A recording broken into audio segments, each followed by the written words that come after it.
Alright guys, I've been talking about doing a video to show you guys how I made a secondary ignition probe for coil-on plugs. I was messing around one day and had this idea because I was next door with the trucking guys, and I found a piece of line.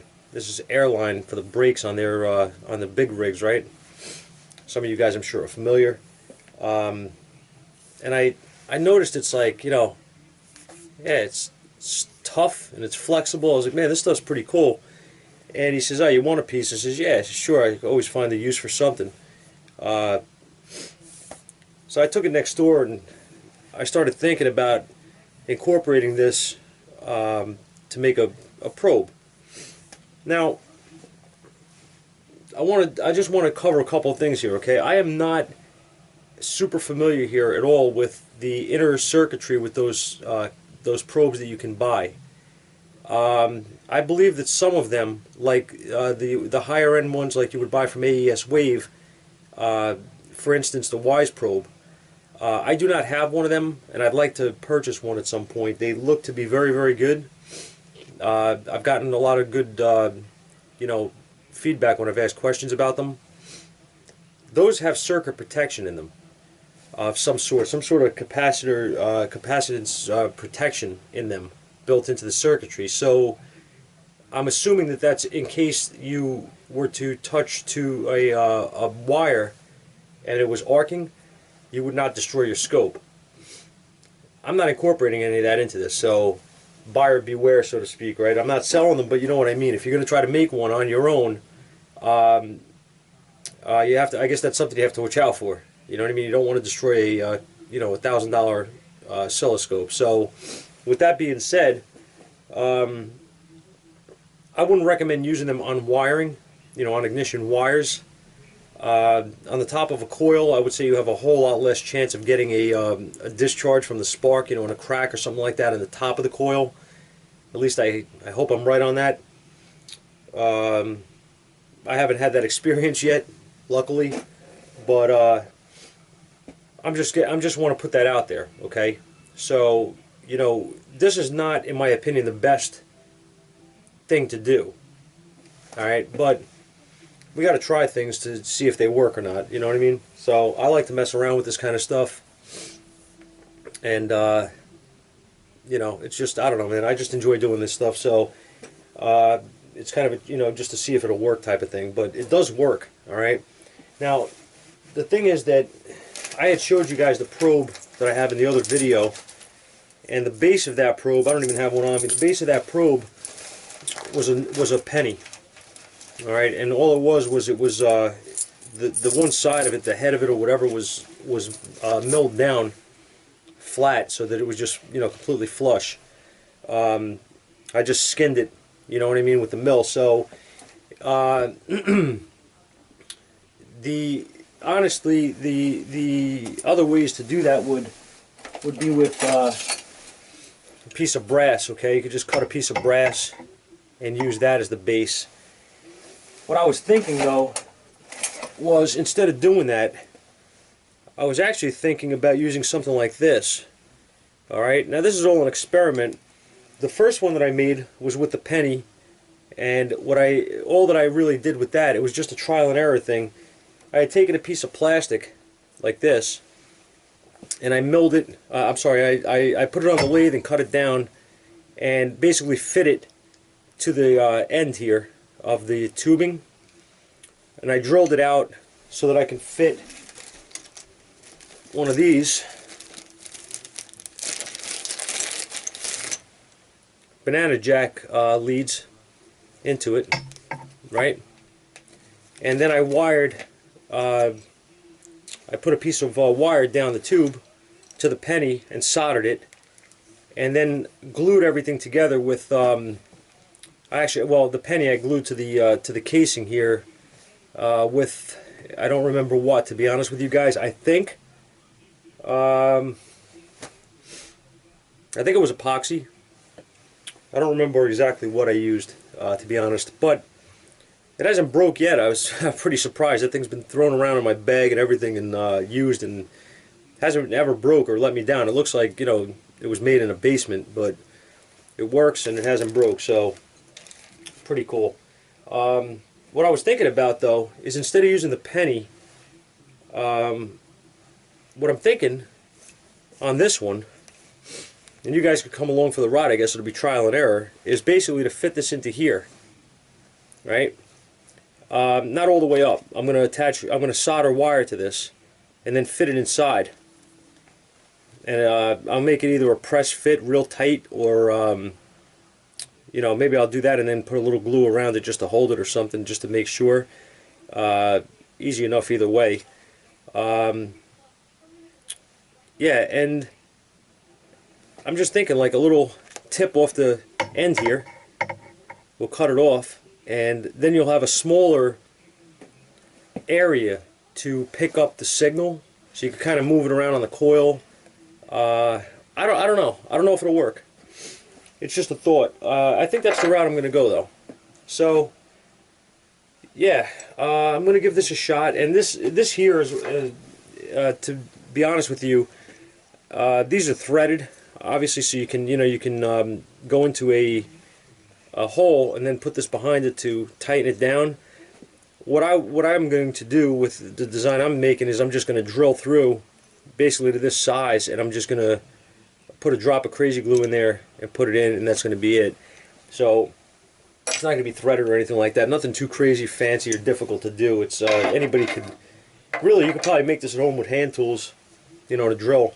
I don't think it's going to require much specialty equipment here at all. But I have the lathe and the mill, so you know, why fight, right? Just that this is just a quick way to make a probe. I guess so. If you want something, if you don't have one, you're better off having something than nothing, right? So if you can make it yourself, until you can go and buy one, why not? You know, give it a shot, see what happens. Just like I said, buyer beware with the with any kind of arcing, because if you you know, you hit that scope with 20,000 volts, it's going to be a big problem. So just heads up. All right, so what we're going to do is I have this. As I showed you, these pieces are pre-drilled. Some solder in here already. And what I'm going to use, actually, I was going to use a heavier gauge wire, but it's going to be a problem, so I decided to go with a lighter, thinner gauge wire. So what we're going to do is I'm going to splice this back just a little bit. I'm going to use a little flux, both ends here.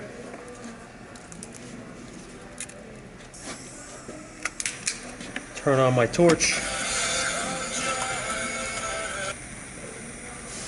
Ignore the phone, because every time I'm trying to do something, somebody calls me.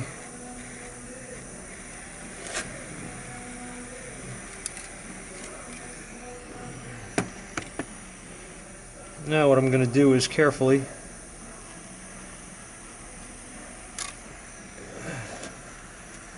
lay my wire inside there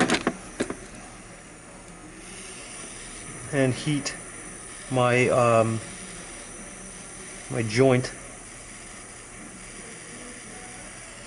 I just want to make sure that I have a very good connection here, and I'm going to fill that with solder like that.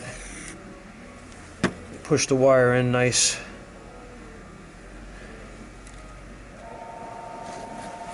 And I'm going to go into the...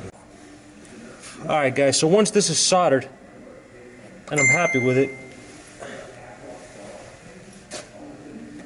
I'm simply going to I just cooled it off in the water. Okay, so now all I need to do is run this through the tubing that I've got here.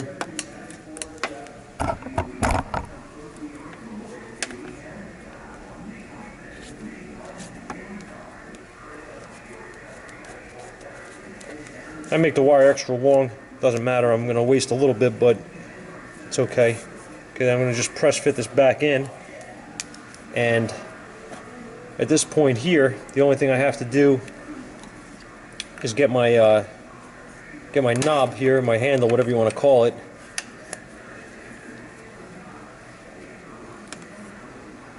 Put this back in.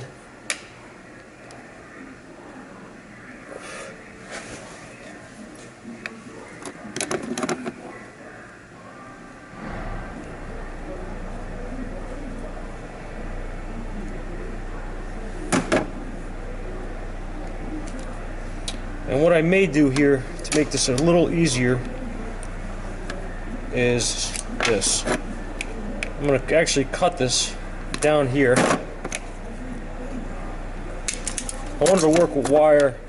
It's not too stiff and too difficult to manipulate because it'll make things harder, obviously.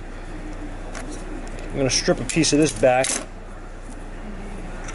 A little bit of flux as usual. We always use flux, guys, right? Everybody uses flux. I'm just going to use my solder gun here.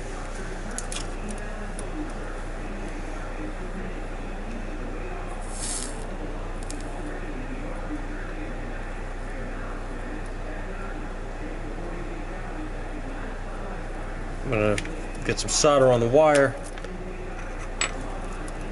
Also going to put some solder on here. Okay, so we've got this soldered.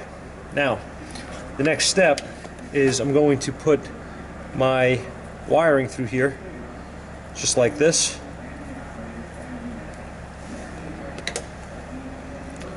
And at this point, the only thing I need to do is make a connection here. Alright, so that is the completed unit with the wiring installed. What we're going to do is we're going to see if it works.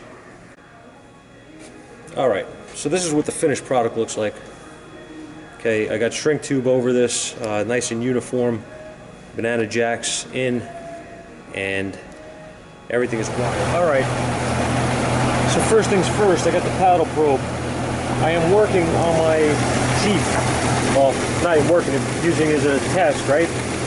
But if you notice here, I'm going to go on the plug wire on my Jeep. Okay, here's my pattern. I'm trying to go on another one. Okay. Now I'm going to take my homemade one here. There you go.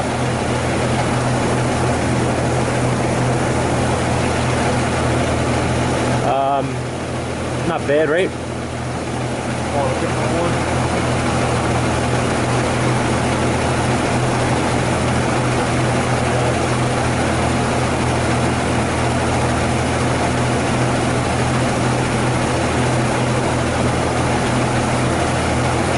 And I'll try my other one here that I made.